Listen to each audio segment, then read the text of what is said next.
ada 2 slide lainnya, tapi mungkin kita lihat kalau ada pertanyaan dulu kali ya, Mas. Iya, terima kasih banget Mbak Agia udah kasih materi presentasinya. Ini kebetulan Sama. kita sudah ada beberapa pertanyaan yang masuk. Pertanyaannya adalah ini dari ID WorkHack. Bagaimana perlindungan startup dalam proses fundraising? Di sini disebutkan ada 3 ya. VCs atau venture capitals, kemudian crowdfunding dalam kurung OJK, dan IPO. Bagaimana caranya untuk melakukan tiap-tiap fundraising tadi? Ada yang bentuknya venture capital, ada yang bentuknya crowdfunding, ada yang IPO. Caranya secara hukum bagaimana masing-masing, dan apa yang harus diperhatikan pada tiap tahap, serta bentuk proteksi apa yang dapat dilakukan untuk proteksi dari si startup itu sendiri, supaya nggak keliru nih, Mbak Agia. Apa yang harus diperhatikan, do's and don'ts-nya dalam fundraising yang bentuknya venture capital, crowdfunding, sama IPO.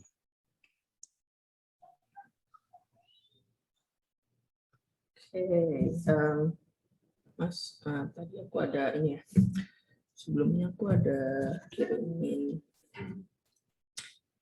peraturan OJK nomor, bentar ya. Jadi ini kan pertanyaannya ada dibagi 3 ya. Venture capital, IPO, sama crowdfunding.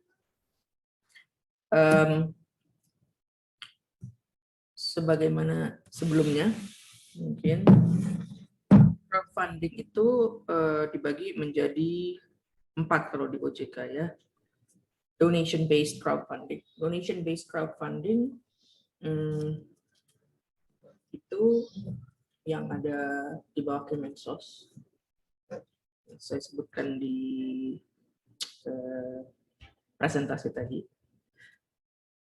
Reward based crowdfunding itu di mana kayak games yang memberikan hadiah. Mungkin nggak masuk di dalam sini kali ya, tapi itu ada jenisnya. Yang ketiga, debt based crowdfunding, itu ke institutionalized lender, karena kan debt.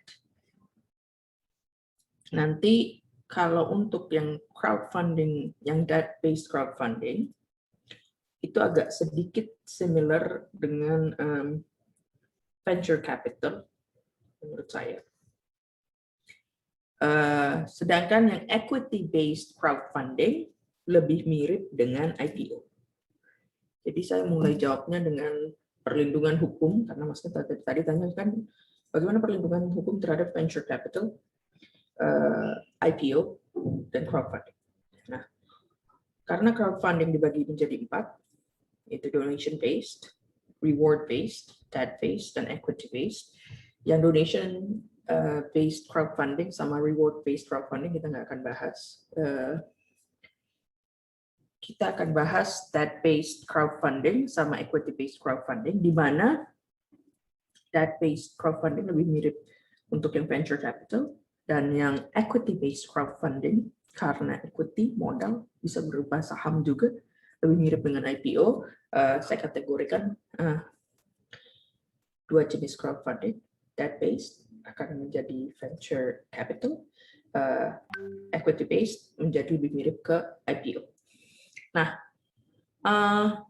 ini ada peraturan di layar ya, peraturan POJK nomor 4 tahun 2018, so fairly new, masih agak baru ya, tentang layanan urun dana melalui penawaran saham berbasis teknologi informasi atau equity crowdfunding.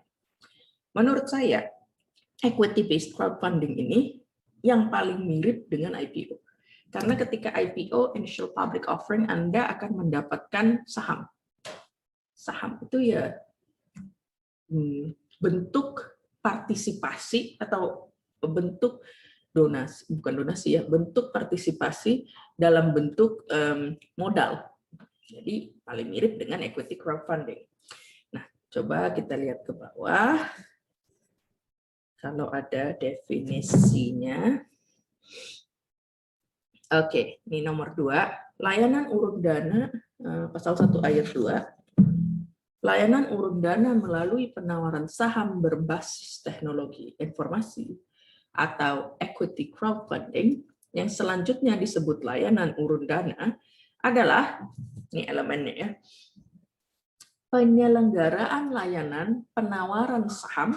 Nah, kata-kata yang digunakan di sini saham ya, jadi mirip sekali dengan IPO. Karena di IPO juga yang ditawarkan adalah saham. Yang dilakukan oleh penerbit untuk menjual saham secara langsung kepada pemodal melalui sistem elektronik dengan menggunakan jaringan internet. Nah, jadi sama-sama antara IPO dengan equity crowdfunding sama-sama mengumpulkan modal. Yang kedua, sama-sama memiliki layanan penawaran saham.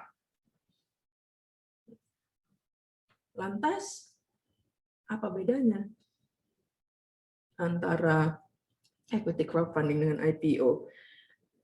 Nomor 1, di jumlah dana dan jumlah permodalan yang dari perusahaan yang menjadi pengumpul dana.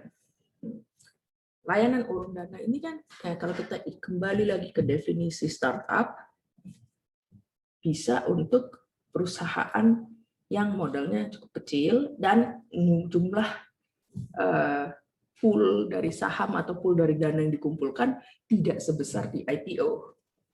Tapi sama-sama dikendalikan atau diawasi oleh OJK.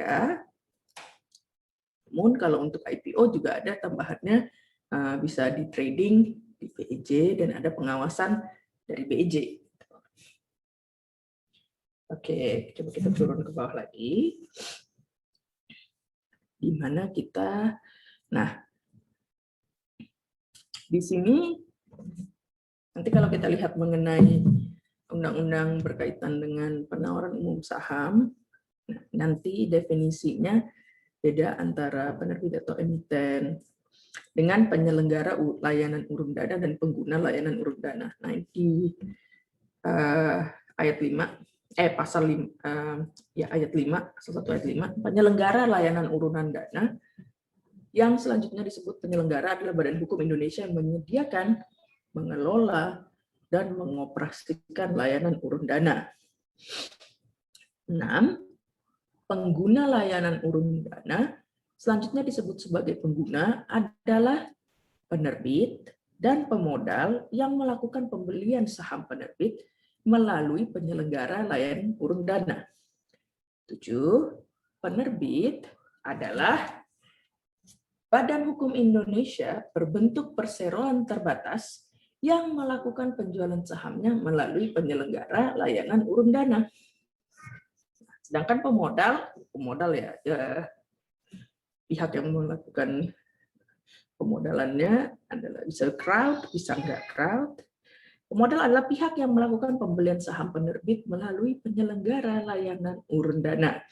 Jadi di sini kita lihat ada penyelenggara itu bisa kita artikan sebagai platform. Bisa juga kalau misalnya platform nggak pakai platform tapi jualannya langsung, untuk crowdfunding yang equity seperti ada beberapa apps itu dia menjadi penyelenggara dan juga sebagai pemodal. Ini tapi kebanyakan di sini karena ada pemisahan penyelenggara, pengguna, jadi bisa difasilitasi umumnya antara penyelenggara yaitu platform bukan BEJ. Nah, perbedaannya di situ, tapi nanti kalau kita lihat lagi ke bawah, perbedaan paling umumnya itu antara IPO dengan equity crowdfunding itu selain di jumlah platform, waktu, sedangkan proteksinya yang diberikan hampir sama dengan yang ada di IPO, tapi less kewajiban, karena kewajiban yang di IPO pasar saham due diligence-nya lebih lama, lebih besar, syarat-syarat yang dipenuhi juga lebih banyak, lebih makan waktu, misalnya ya sertifikasi dari akuntan publiknya dan lain-lain. Yang ini karena jenis dan sifatnya dan jumlah dana yang dikumpulkan tidak sebesar itu, malah menurut saya lebih cepat dengan proteksi yang sama. Cuman ya downfall-nya sedikit, uang yang dikumpulkan yang tidak sebesar untuk IPO. Oke, terus kita ke bawah lagi. Sampai, nah di sini nih, pasal 3. Penawaran saham melalui layanan urun dana bukan merupakan penawaran umum sebagaimana dimaksud dalam Undang-Undang Nomor 8 Tahun 95 tentang pasar modal jika A. Penawaran saham dilakukan melalui penyelenggara yang telah terdaftar di OJK atau telah memperoleh izin dari OJK, dan B. Dalam jangka waktu paling lama 12 bulan, nilai saham yang ditawarkan paling banyak 6 miliar rupiah. Berarti ini batasan-batasannya ya, karena kata-katanya disinilah perbedaan antara equity-based crowdfunding dengan IPO. Satu, penawaran saham dilakukan oleh penyelenggara yang telah terdaftar di OJK atau telah memperoleh izin dari OJK. Jadi penyelenggaranya bisa platform ya, rata-rata sih platform. B, dalam waktu 1 tahun tidak boleh lebih dari 6 miliar. Nah, jadi karena kalau tidak terdaftar di OJK platformnya atau penerbitnya sahamnya, serta kalau dalam waktu 1 tahun itu nggak sampai 6 miliar, maka itu tidak dikategorikan sebagai IPO. Nah, itu yang saya maksud ketika jumlah uang yang dikumpulkan tidak sebesar kalau kita melakukannya di IPO. Ini batasan yang pertama. Jadi kalau Anda startup kan syarat-syaratnya sampai 3 tahun, belum memiliki modal sebesar modal paid up capital sebesar 1 miliar atau lebih. Nah, itu bisa melakukan equity-based crowdfunding. Sepanjang platformnya belum terdaftar atau memperoleh izin, dan uangnya dalam 1 tahun tidak melebihi 6 miliar. Kalau dalam 2 tahun mungkin boleh. Oke. Pasal 4. Penerbit ini ya startup-nya ya, bukan merupakan perusahaan publik sebagaimana dimaksud dalam Undang-Undang Nomor 8 Tahun 95 tentang pasar modal jika A. Jumlah pemegang saham penerbit tidak lebih dari 300 pihak, dan B. Jumlah modal disetor penerbit tidak lebih dari 18 miliar rupiah. Nah, jadi nanti ketika melakukan crowdfunding atau cari funder, nggak boleh lebih dari 300 pihak. Jadi kalau Anda tadi hitung aja 12 bulan tidak boleh 6 miliar. Taruhlah misalnya ngumpulinnya 3 miliar. 3 miliar dibagi 300 berarti per orang maksimal bisa melakukan fundingnya berapa banyak. Nah, itu harus Anda atur dengan platformnya. Serta yang paling penting ini nih. Jumlah modal disetor penerbit tidak lebih dari 18 miliar. Store ya, bukan dibayarkan, bukan paid up. Nggak boleh lebih dari 18 miliar. Karena kalau nggak, udah masuk perusahaan publik. Kalau 2 syarat ini terpenuhi. Nah, inilah pintar-pintarnya nanti di kontrak itu, Anda sebagai startup atau legal-legalnya startup, ketika mau melakukan equity based crowdfunding, diaturlah kalau ini crowdfundingnya, disosialisasikan, dan dalam waktu berapa lama kalau udah sampai 290 atau 200 orang diberhentikan dulu, dan berarti Anda harus atur ya di perjanjiannya, minimal pembelian saham berapa harganya, berapa banyak sahamnya, dan waktunya kapan ditutup untuk crowdfundingnya. Karena itu yang nanti akan menjadi dasar apakah ada pelanggaran atau tidak oleh OJK, apakah ini termasuk equity crowdfunding atau bukan. Oke, kita ke bawah lagi. Nah, perizinan penyelenggara ini, if you're a startup and you're doing it through a platform, ini kebanyakan sih kalau penyelenggara ya platformnya, bukan not necessarily the startup. Oke, kita ke bawah lagi.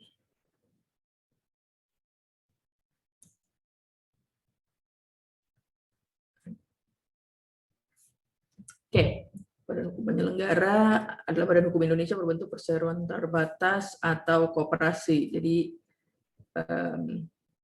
CP atau yang lain-lain, firma. Tadi kayaknya saya lihat terlambat ada firma yang berniat melakukan crowdfunding atau sebagai penyelenggara, opsi itu sepertinya tertutup ya kalau berdasarkan peraturan 2018 ini. Oke, kita ke bawah lagi. Permodalan. Oke. Penyelenggara sebagaimana dimaksud dalam pasal 7 harus memiliki modal store atau modal sendiri paling sedikit 2.500.000.000 rupiah saat mengajukan permohonan perizinan. Jadi it all comes down to baiknya sebagai startup ketika melakukan suatu pendirian dan berniat nantinya melakukan fundraising, ditentukan dulu yang paling utama, memang berniat untuk crowdfunding atau mau ke institutionalized lender, cuma ke bank atau dijual ke PMA lainnya, karena modalnya juga nanti berbeda. Oke, next kita ke bawahnya lagi.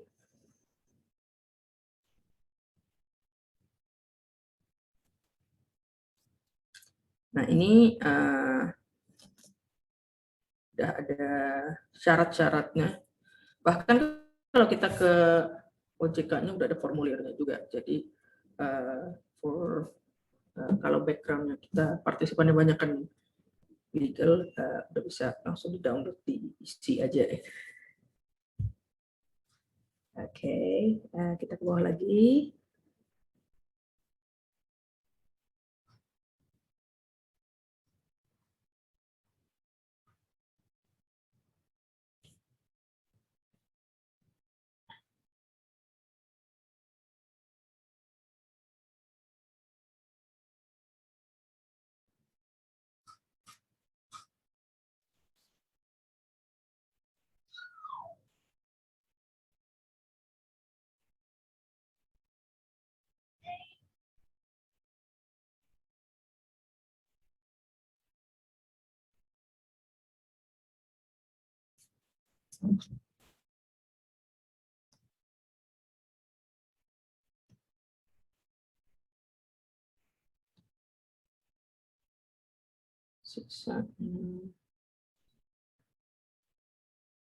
Itu mengenai, ini mengenai pencabutan izin. Ini adalah contoh perlindungan hukum yang bersifat represif ya, biasanya sesudah ada konflik. Penyelenggara yang telah memperoleh izin dan menyatakan tidak mampu meneruskan kegiatan operasionalnya harus mengajukan permohonan pencabutan izin kepada OJK disertai dengan alasan ketidakmampuan dan mencabut izinnya. Jadi ini sanksi sebenarnya, atau ya bisa karena ini bisa diajukan oleh penyelenggara, ya bisa jadi juga bersifat preventif. Ini yang dimaksud dengan keseimbangan antara yang bersifat preventif dengan represif. Nah, jadi penyelenggara itu bisa platform, lebih enak sih sebenarnya kalau ada platform, tapi bisa juga antara penerbit dengan penyelenggara itu satu badan yang sama, bisa juga. Cuman ya syarat-syaratnya lebih sulit karena kan tadi kalau kita lihat penyelenggara modalnya harus di store 2,5, sedangkan yang di atasnya kita mau mengumpulkan tidak boleh lebih dari 6 dalam waktu 1 tahun. Ketika kita menjadi penyelenggara, ketika penerbit juga menjadi penyelenggara, 2,5 terus dia ngumpulin 5M, habis itu modal di setornya menjadi 7M, kan dia nggak bisa lagi dong menjadi penyelenggara. Gitu. Jadi mendingan rata-rata sih memilih memakai platform daripada menjadi penerbit dan juga menjadi penyelenggara crowdfunding-nya. Karena begitu crowdfunding yang pertama berhasil, let's say ngumpulin 3M atau ngumpulin 1,5M, kan udah di atas, modal di store udah jadi di atas 2,5M, jadi keluar dari bracket untuk mampu menjadi penerbit atau tidak dikategorikan sebagai perusahaan publik, nanti masuk ke ranah IPO jadinya. Itulah alasannya kenapa rata-rata memilih memakai platform. Oke, terus kita ke bawah lagi. Mungkin ada sedikit, nambahin sedikit kalau boleh ya Mbak Hagia. Boleh banget dong. Ini mungkin bisa di-share dalam konteks oleh Mbak Bahagia ke teman-teman peserta.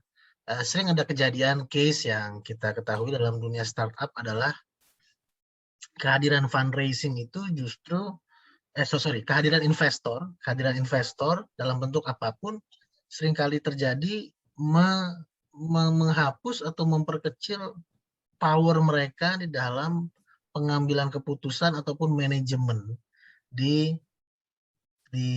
dalam perusahaan startup yang telah mereka dirikan mati-matian. Nah, apa kiat-kiatnya di dalam perjanjian agreement tersebut? Tipsnya bagaimana agar hal itu bisa mereka antisipasi sehingga ke depannya mereka tetap bisa melakukan bisnis seperti yang mereka harapkan. Oke.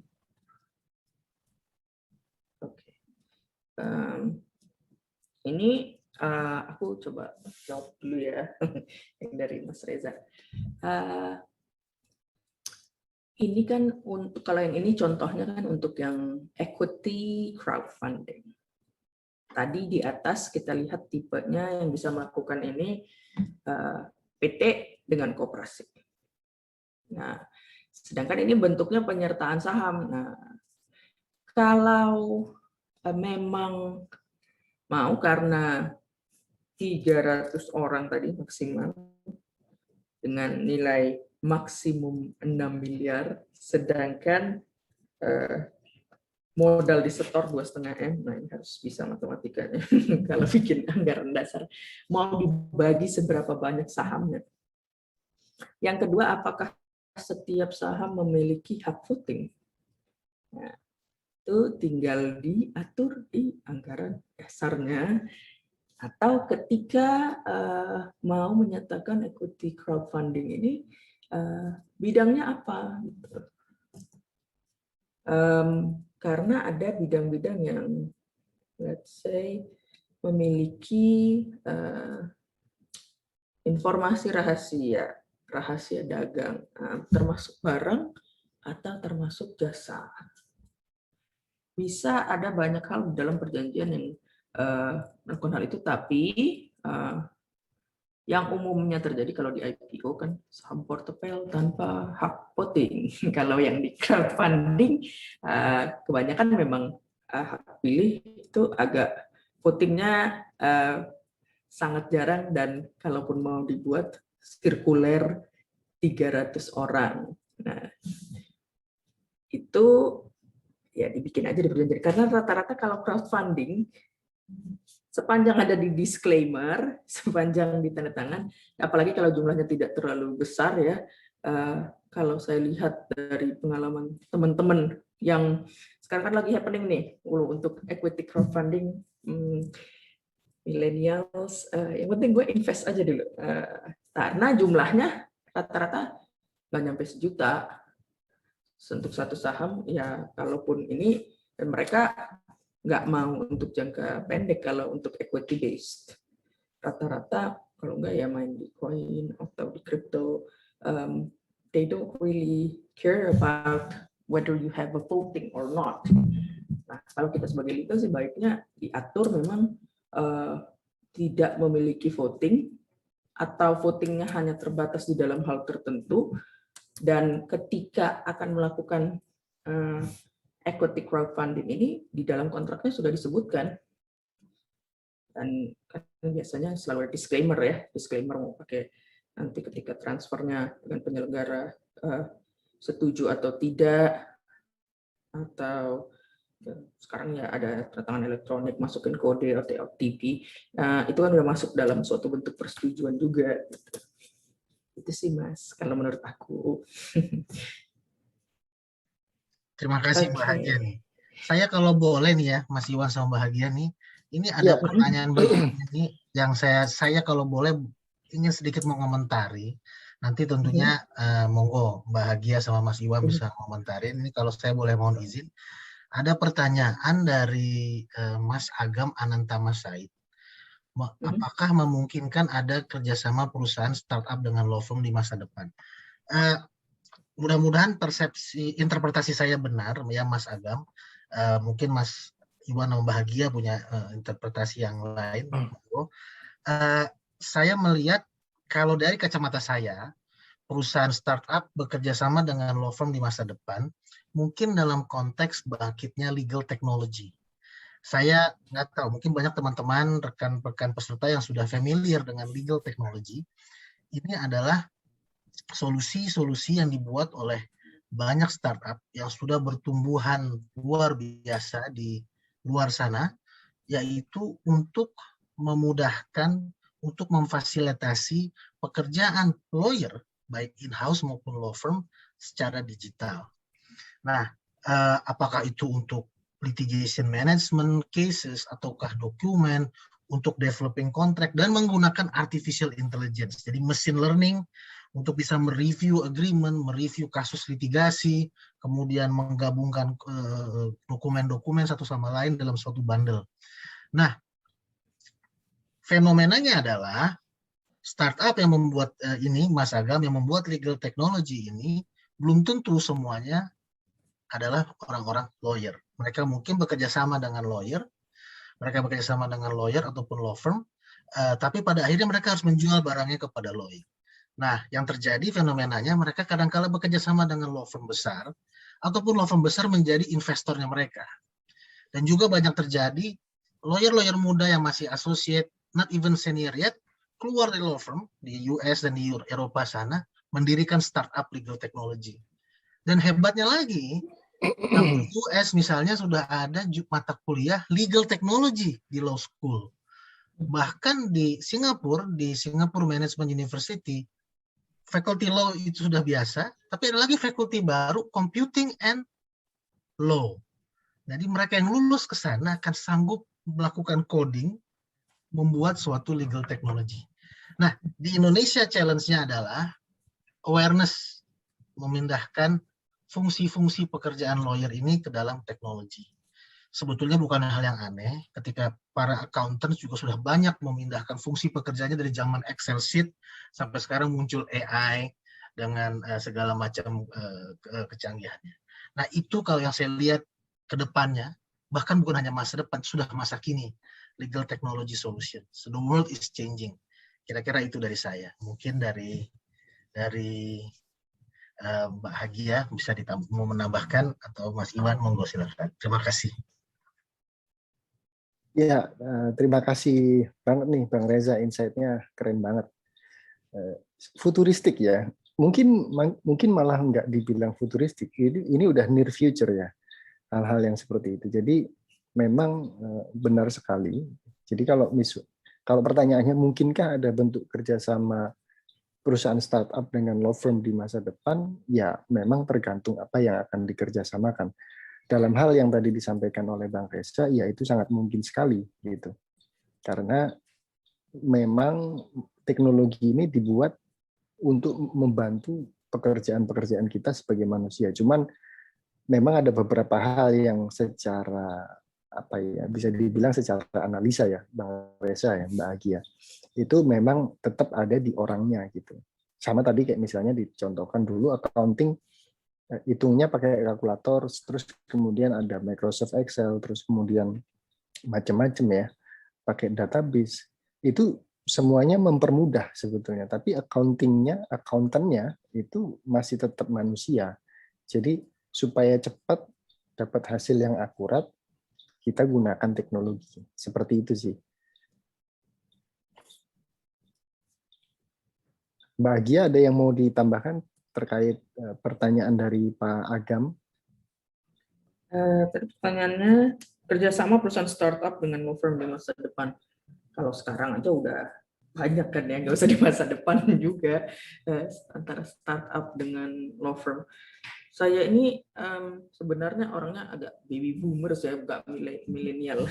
Jadi ini, tapi banyak banget pertanyaan yang datang nih, kalau startup begini, ini gimana Mbak, mau lodge in ke licensing-nya, misalnya ke OJK-nya. Nah, kebetulan saya ini orangnya selama ini selalu bawa dokumennya itu ke departemen tuh, datang nungguin, mau scan nggak ke upload apa semuanya.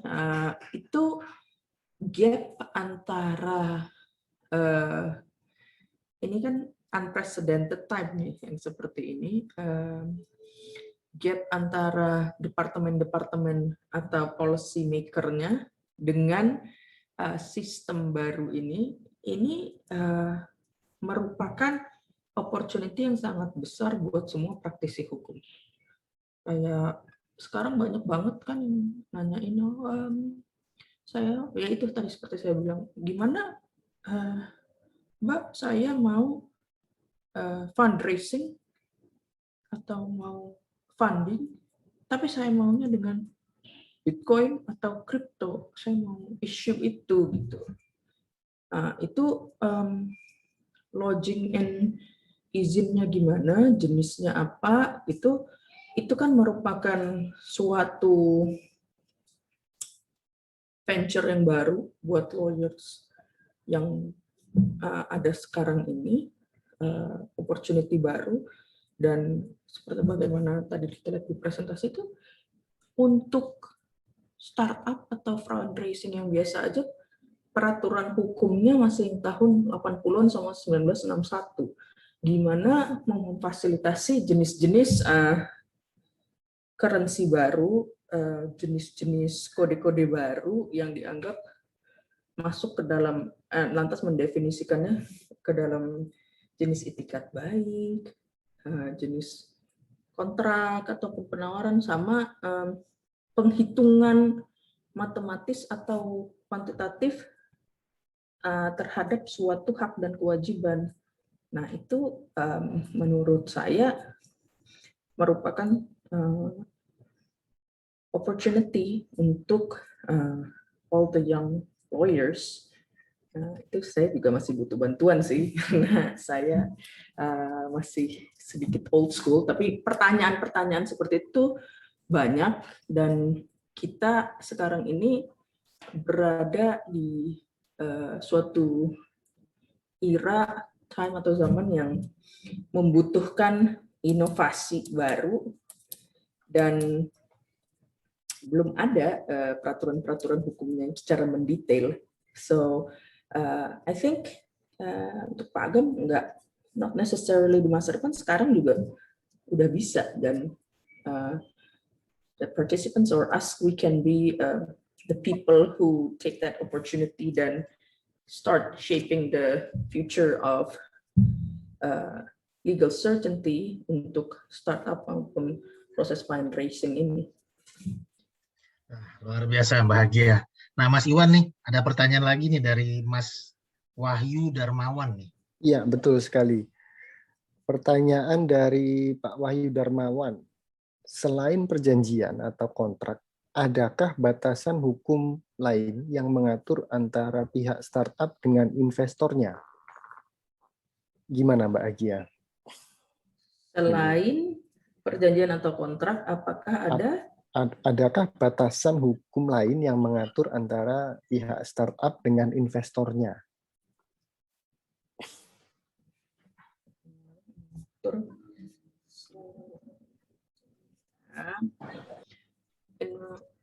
Selain undang-undang yang general ini, kayaknya kalau saya kan melihatnya ini ya sebagai lawyer, saya ngelihatnya if I am a startup, baca undang-undangnya tuh yang mungkin dikenain tuh pasal apa sih gitu kan, yang mungkin menjadi pelanggaran. Kalau dilihat dari peraturan OJK-nya sama dari undang-undangnya, selain perjanjian kontrak yang mungkin dikenakan yaitu dugaan terorisme, dugaan pelanggaran pajak, dugaan itu pelanggaran konsumen. Jadi ini kan tadi saya kasihnya baru yang equity crowdfunding ya, yang untuk venture capital. Ada satu peraturan lagi yang mengenai debt crowdfunding. Kalau nggak salah di aturan itu venture capital harus ada izinnya ya dari OJK, Mbak. Iya. Nah, tapi di situ juga lebih jelas disebutin bahwa terhadap dugaan penyalahgunaan, jadi PPNS, penyidik atau dugaan terorisme, maka bisa disuspend atau uangnya ya bisa diambil. Jadi itu termasuk di dalam suatu peraturan hukum di luar perjanjian atau kontrak yang bisa stop atau menjadi rambu untuk atau merupakan batasan mengatur investor dengan si fundernya. Kalau I hope that helps. Ya, betul sekali Mbak Gia. Dan juga kalau saya boleh nambahin, kadang-kadang teman-teman startup, ini saya sering ngobrol sama teman-teman Sua Digital yang banyak diinkubasi, ketika datang investor berbondong-bondong dengan uang begitu banyak, don't be excited too quick, cek dulu legalitasnya. Tadi Bahagia udah bilang ada perizinannya dari OJK kalau mereka adalah entity di Indonesia. Dan juga kalau mereka dari asing boleh-boleh aja ya Bahagia ya, cuman ya mesti diperhatikan legalitasnya di sana. Dan kalaupun angel investor yang kelihatannya angel, tapi seperti yang Bahagia bilang, jangan-jangan pencucian uang. Nah, you have to check with your network, you have your friends, kredibilitas dari orang yang bersangkutan. Kira-kira gitu. Kalau enggak, berabe ya Mas Iwan, Bahagia. Oke, ini ada mana lagi nih Mas Iwan kita ini? Ada lagi nih pertanyaan dari Pak Andrew Gustaviano. Apakah ada peraturan yang melindungi pihak dalam platform crowdfunding? Dikhawatirkan kekosongan hukum ini akan dimanfaatkan oleh oknum-oknum yang tidak bertanggung jawab dibandingkan dengan pengumpulan via lembaga swadaya masyarakat atau LSM.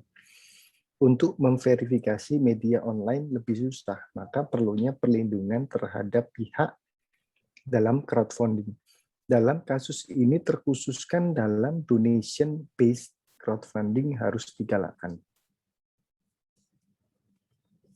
Jadi pertanyaannya, apakah ada peraturan yang melindungi pihak dalam platform crowdfunding? Mbak Agia. Kalau pihak untuk platform, sepanjang seperti yang tadi Mas Reza bilang ya, sepanjang kita udah melaksanakan know your customer, saya ambil contoh aja deh ya, apa sih apps yang crowdfunding, kan ada yang donation based misalnya, contohnya ya ACT atau kita bisa atau sedangkan yang equity based misalnya kayak Selaran atau itu kan beda banget. Nah, kalau biasanya kan kalau yang donation based terverifikasi atau tidak ya sama juga. Di equity based kan juga ada terverifikasi, kami punya surat ininya, kami punya anggaran dasarnya. Kalau platformnya sendiri sepanjang dia sudah melakukan KYC, know your customer, dan ada dokumennya, platformnya cukup terlindungi. Tapi ya itu harus ditunjukkan bahwa memang sudah melakukan proses due diligence-nya dan sudah melakukan proses know your customer dan tidak ada yang dijanjikan yang lain. Nah, kalau yang donation based memang itu lebih cepat bagi pemerintah untuk ikut serta atau terlibat dalam penyidikannya atau penyalahgunaannya karena langsung bisa ke kepolisian, kejaksaan. Sedangkan kalau yang debt atau equity based crowdfunding, platform tuh lebih terlindungi menurut saya karena surat menyurat jelas. Sedangkan kalau di platform donation based kan kita cuma membuktikan oh ini ada yayasan. Apakah sesudah itu ada reporting benar atau enggak digunakannya untuk donasi tersebut, itu yang akhir-akhir ini kan semakin menimbulkan keresahan. Nah, jadi platform reportingnya kalau sebagai suatu platform lebih baik melakukan yang debt atau equity based karena proses KYC dan proses due diligence-nya lebih gampang untuk dibuktikan. Tanggapan dari saya sih begitu, Mas. Oke, terus kemudian dari Pak Angki Banggaditya, bahagia izin mengkonfirmasi pengertian saya. Jadi perusahaan yang menyelenggarakan equity crowdfunding ini bukan mengumpulkan dana untuk kepentingan permodalannya sendiri, melainkan untuk kepentingan penerbit-penerbit saham yang menggunakan platform tersebut ya. Karena tadi definisinya mencakup penerbit dan pemodal. Jadi ini minta konfirmasinya nih Mbak Agia. Benar nggak yang dimaksud oleh Pak Angki Banggaditya? Sebenarnya, halo Angki. Sebenarnya sih bisa aja dua-duanya. Bisa dia menjadi penerbitan platform, atau pemodal dan penyelenggara, bisa juga enggak. Cuman aku nggak menyarankan mereka menjadi satu karena pertimbangannya, ingat ketika menjadi penerbit atau pemodal yang harus memiliki modal disetor sejumlah 2,5 M atau 1,5 M, terus Anda equity crowdfunding let's say 2 M sampai 5 M, lantas modal disetornya jadi berubah, Anda nggak bisa jadi penyelenggara lagi habis itu. Mendingan dipisah, tapi bukan berarti nggak bisa. Jadi di POJK-nya memang membedakan, tapi kan itu tergantung kita sendiri nanti sebagai startup mau jadi penerbit, pemodal sekaligus penyelenggara juga, atau mau menggunakan platform. Kalau saya sih kalau berdasarkan POJK itu menyarankan mendingan dipisah supaya kedepannya tetap bisa melakukan funding lagi dan tanggung jawab kepada crowd-nya lebih gampang kalau platform bertanggung jawab sejauh KYC-nya. Kalau Anda menjadi penerbit, pemodal dan juga penyelenggara, berarti kan proses reporting-nya nggak cukup hanya di KYC aja. Karena Anda kan juga pengguna dan penerbit, pemodal, dan penyelenggara gitu.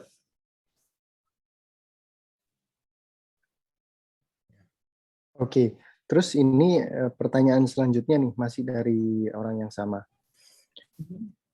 Apakah suatu perusahaan bisa melakukan crowdfunding untuk kepentingan permodalannya sendiri? Jadi penerbitnya itu adalah perusahaan-perusahaan itu sendiri dan bukan penerbit-penerbit lain dalam aplikasi crowdfunding. Jawabannya sejauh ini sih bisa aja, cuman orang-orang jarang mau, kecuali memang yang ingin dikumpulkan tidak begitu besar. Karena kalau mau bentuknya equity crowdfunding 300 orang, ada beberapa impact yang agak yang biasanya startup nggak begitu mau, seperti yang tadi bilang Mas Reza ya, terdilusinya nilai saham sama voting rights yang berkurang, mereka biasanya lebih memilih yang debt based crowdfunding dibanding yang equity based crowdfunding. Karena kalau saya sebagai startup udah tahu nih, saya bakal dapat investor jumlahnya sekian miliar, itu cuman bisa 2 orang, sebenarnya bisa. Nah, sedangkan ada opsi lainnya bisa sampai 300 orang, jumlahnya hampir sama dengan berapa orang tidak misalnya melalui debt-based crowdfunding.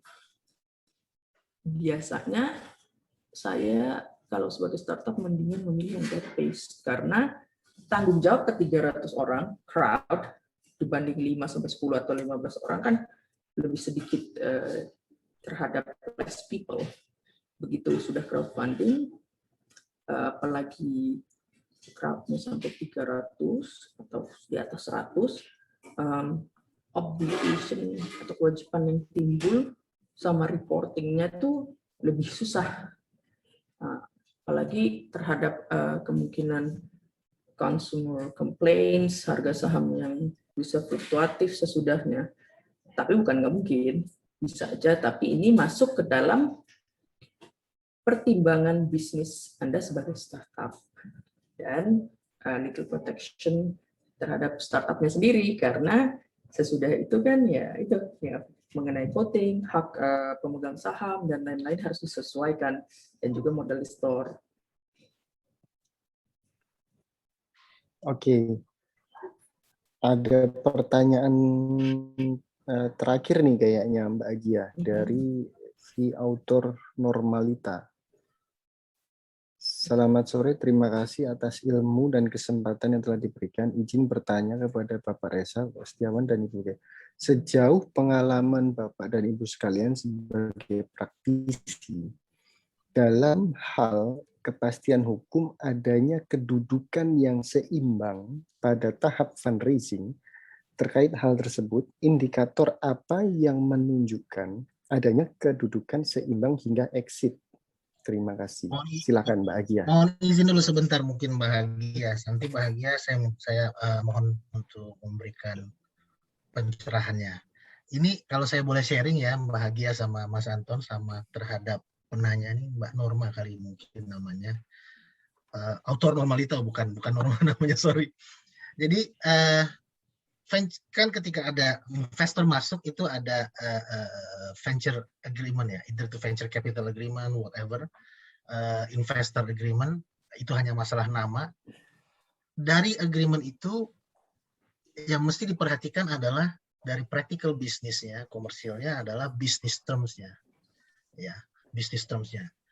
Legal agreement-nya bisa hanya hal-hal yang memang terbatas masalah hukum, domisili penyelesaian sengketa, sanksi, penalti dan sebagainya.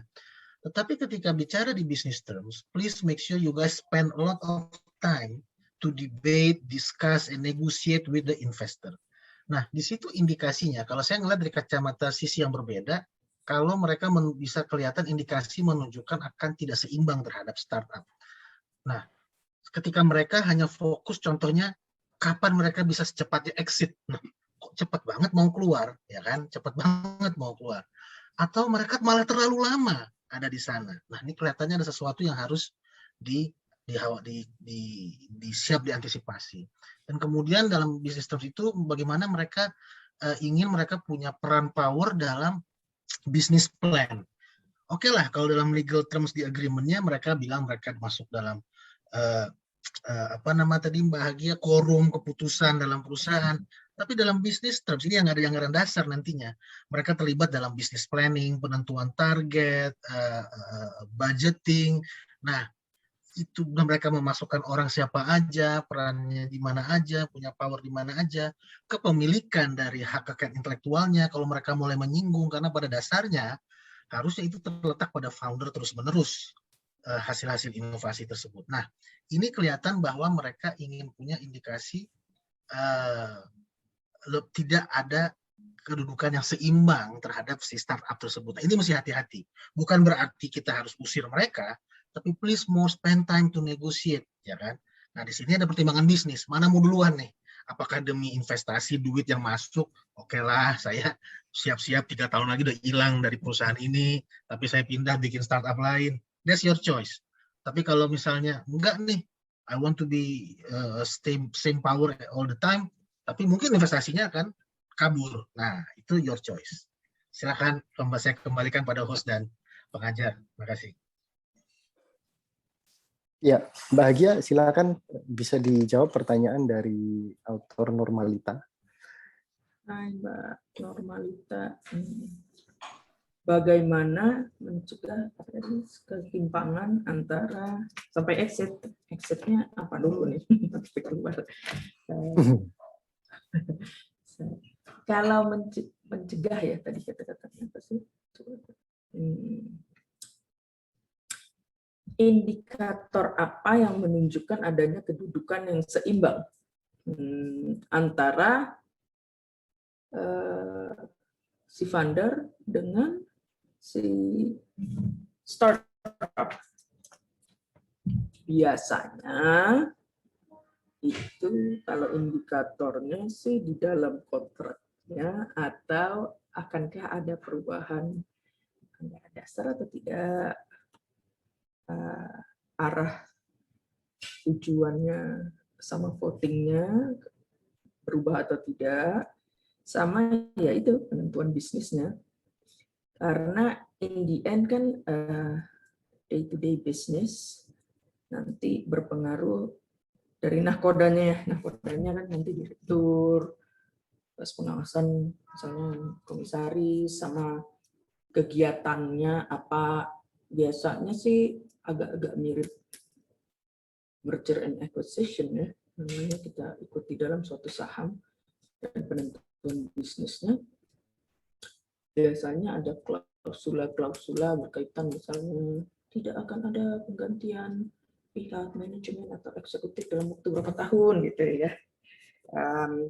Itu menurut saya salah satu indikator, tapi ada banyak hal-hal lain yang umumnya tersirat di dalam pasal-pasal berkaitan dengan manajemen serta pengambilan keputusan dari eksekutif sama manajemen day-to-day business. Nah, kalau ada pasal-pasal begitu, itulah yang bisa menentukan atau dijadikan indikator mengenai apakah ada kedudukan seimbang atau tidak, hingga exit-exitnya bisa ya dissolution atau bisa juga penyelesaian sengketa. Nah, itu dari pemilihan itu dua juga bisa kelihatan biasanya. Itu sih semoga membantu yang benar kita. Oke. Oke Mbak Gia. Nah ini saya ada pertanyaan nih buat Mbak Gia dari saya nih tentunya. Pertanyaannya simpel sebenarnya Mbak. Kalau misalnya saya punya perusahaan, saya yakin ini perusahaan akan berkembang dengan cepat. Saya mau minta modal ke orang, tapi saya nggak kenal banyak orang yang modalnya cukup mampu untuk ngasih capital ke perusahaan saya. Terus saya posting di Instagram, misalnya Mbak. Saya posting di Instagram, saya punya perusahaan bergerak di bidang ini. Saya pengen ada investor masuk, dan ini saya undang siapapun yang membaca posting Instagram saya. Kalau misalnya ada yang mau, saya akan presentasi di depan dia untuk dapatkan modal, tambahan modal. Nah, kalau yang kayak gitu tuh menurut Mbak Hagia gimana? Yang satu boleh atau enggak? Kedua itu masuknya crowdfunding atau bukan?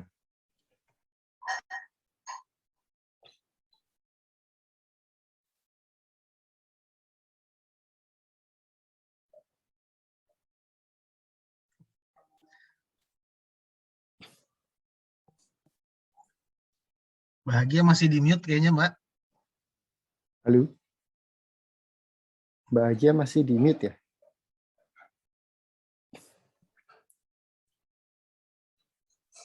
Halo, Bahagia?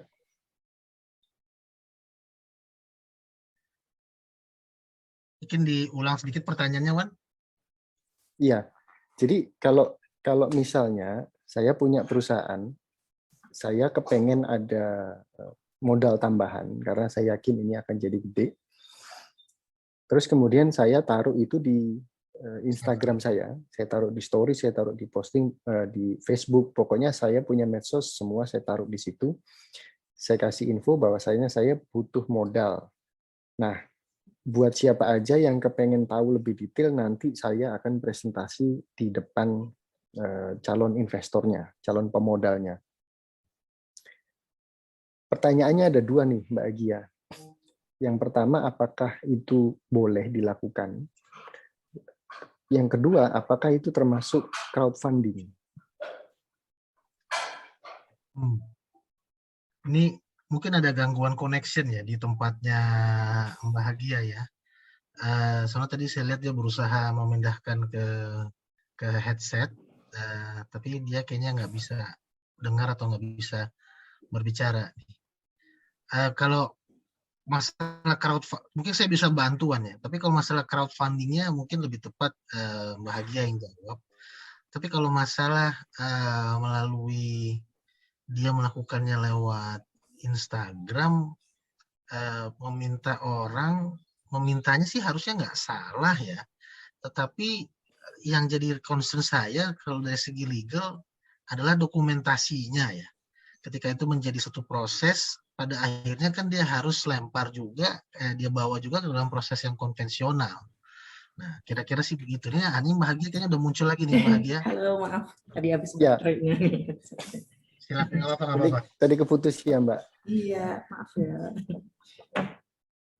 Oke, jadi tadi Mbak pertanyaannya gampang banget gitu. Kebetulan ini banyak, saya bukan beberapa hari, akhir-akhir ini saya pernah melihat teman saya, dia punya perusahaan, karena dia butuh modal, dia posting itu di Instagramnya dia, sama di Facebooknya dia.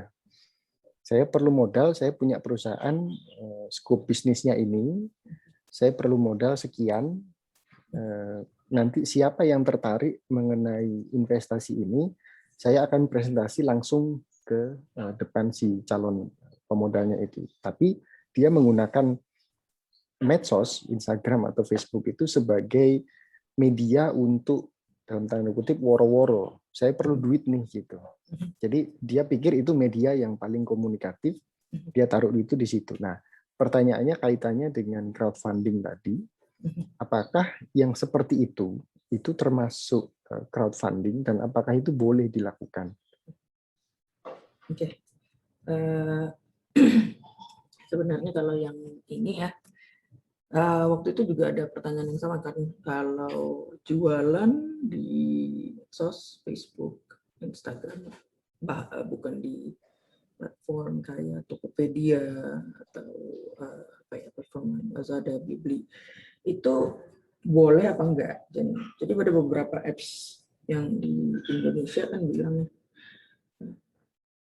kita, atau ya bisa juga apps crowdfunding, kita nggak merasa terbantu nih kalau investor atau startup atau company datang ke kita, kita minta NPT-nya, kita harus di license di OJK, kita harus begitu mintain investornya NPWP-nya, mintain NPWP atau pelaporan accounting atau anggaran dasar dari si startup-nya. Sedangkan ada orang-orang yang kalau di Facebook atau Instagram ya nggak harus melakukan reporting itu, pajaknya juga nggak jelas gitu kan, kenapa kita dipersulit gitu ke atas si platform ini.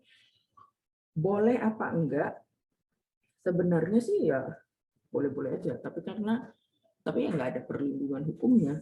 Kalau ada apa-apa ya sama kayak yang bodong-bodong nggak terdaftar di OJK lah ya. Udah banyak kan korbannya, tapi habis itu nggak tahu kemana, habis ketipu. Satu-satunya cara kalau udah begitu yang mengejarnya ya pasal penipuan ke polisi, atau ya Kalau ada kontraknya, kan jadinya bukan dalam bentuk saham, tapi hutang piutang biasanya. Hutang piutang atau pinjam meminjam yang masuk ke pengadilan perdata. Nah, itu lebih sulit nanti ngejernya. Jadi biasanya kalau yang mau presentasi begitu ya untung-untungan itu sebenarnya udah bersifat donasi aja kayaknya.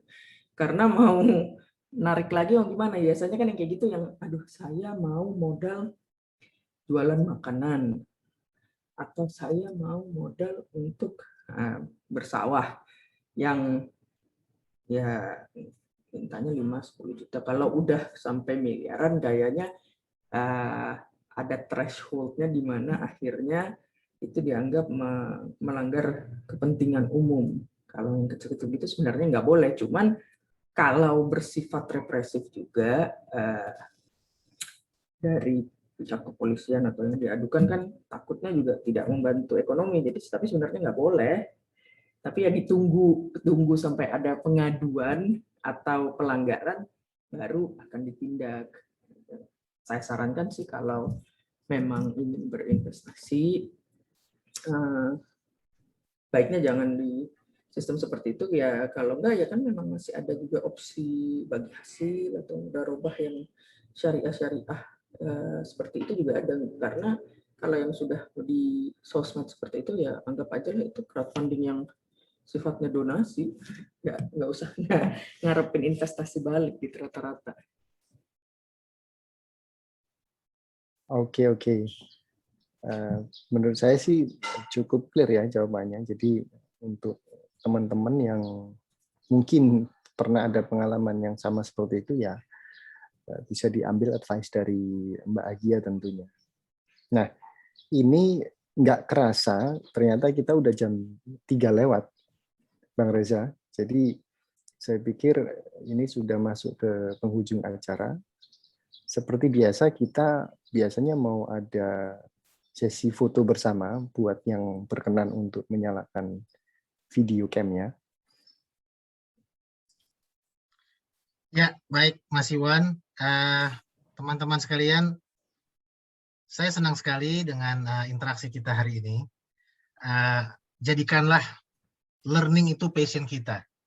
Jadikanlah learning itu passion kita. Yang learning hari ini bukan hanya peserta, tetapi juga penyelenggara, Swadigital, saya sendiri, Bahagia, Mas Iwan, kita semua belajar dari semua diskusi ini. Dengan passion learning kita yang selalu membara, saya yakin kita semua tidak akan pernah berhenti untuk tumbuh, berkembang, menjadi lebih baik dalam mencapai cita-cita kita masing-masing, dalam pelaksanaan profesi kita masing-masing, ambisi, idealisme, dan apapun yang ingin kita capai dalam perjalanan hidup dan karir kita. Nah, saya ucapkan atas nama Swadigital dan saya sendiri, terima kasih kepada pembicara kita, pengajar kita, fasilitator kita hari ini, Mbak Hagia Lubis, dan juga kepada host kita, Mas Iwan Setiawan Atmojo. Dan juga khususnya kepada rekan-rekan peserta yang telah ikut serta hari ini. Dan jangan lupa, kalau belum daftar, minggu depan masih ada, hari Sabtu, sesi pagi adalah dengan Mas Raditya Kosasih mengenai perlindungan data. Beliau adalah Ketua Asosiasi Praktisi Perlindungan Data Indonesia dan juga SVP Legal di Gojek, merangkap Privacy Officer di Gojek. Dan di siang harinya ada mengenai masalah ketenaga kerjaan di startup. Nah, bagaimana nih manajemen untuk ngatur di startup agar perlindungan rahasia dari terhadap karyawannya, dan karyawannya kalau nanti pindah join ke kompetitor dan lain sebagainya. Terima kasih. Semoga kita semua selalu sehat. Jangan lupa pakai masker, jangan lupa 5M. Namun ada sedikit pesan sponsor dari penyelenggara. Kita foto bersama, mohon kesediaannya. Nah ini yang udah ikut sesi tiap hari, fotonya akan banyak nih. Nah, untuk menyalakan kameranya, kita bisa foto bersama. Monggo Mas Umar dikoordinasi penghitungannya. Wah, ini senang sekali melihatnya. Saya apalagi melihat ada Om Uus ini, saya senang sekali nih. Ya. Oke, kita tunggu dulu Pak Reza ya. Bang Reza. Oke. Ya. Ya, yang tidak memungkinkan pasang kamera, enggak apa. Kita menghargai diversity dan perbedaan. Nah, gitu dong Om Wahyu. Mana nih Om Wahyu nih? Ini, tapi kok Mas Umar nggak pernah ikutan foto ya? Cuman motret aja. Di balik layar, Pak. Oke. Ya, Allah. Oke, mungkin udah Pak ya, segini aja. Ada yang mau ikut lagi? Sudah sih kayaknya. Oke, Ya, sudah. baik. Mengikuti hitungan saya ketiga, semuanya ikut tersenyum. 1, 2, 3, cheese. Oke, sekali lagi ya. 1, 2, 3. Oke, terima kasih. Saya kembalikan lagi ke Pak Reza. Baik. Kita telah sampai di penghujung sesi kedua di hari ini, tanggal 3 Juli 2021.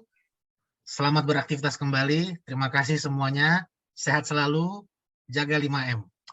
Assalamualaikum warahmatullahi wabarakatuh. Waalaikumsalam warahmatullahi wabarakatuh. Sampai ketemu. Terima kasih Waalaikumsalam semuanya. warahmatullahi Terima kasih ya Bu. Terima kasih Bu Agam. semua. Makasih ya Bu Agia.